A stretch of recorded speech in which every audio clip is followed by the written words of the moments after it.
Congrats Mohan for getting job. Thank you, sir. So, ఎప్పుడు pass out? 2011. So ఏం చేశారు ఇన్నేళ్ళు? I got some family problems. I just didn't write for the job. Okay. So after that, my friend Sai Prasad has searched BR Infotech. Okay. He also done his course over here. Okay. And I got a job. Okay. In the Bangalore. Okay. So after that, I joined over here and I found it the best. Okay.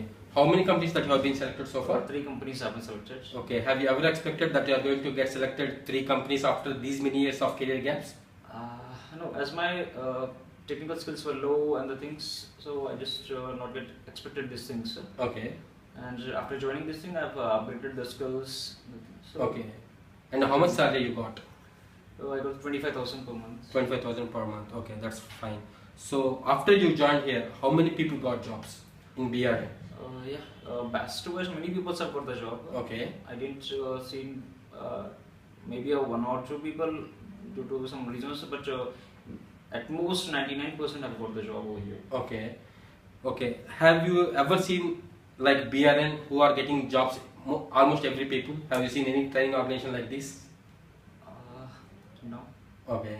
So what do you suggest to the people who are looking to build a bright careers in IT industry? What do you suggest about BRN? Basically, I can say if they want to move in this mobile application, mobile field, then the BRN, I suggest the BRN, you can just come over here and join. Okay. Anything else you would like to share to the people? You can say basically the current market, technical skills are the most more valuable, and one thing more, the communication should be good. These are the 2 requirements in the market. Okay. Anyways, thanks for your feedback and all the best for your future. Thank you, sir.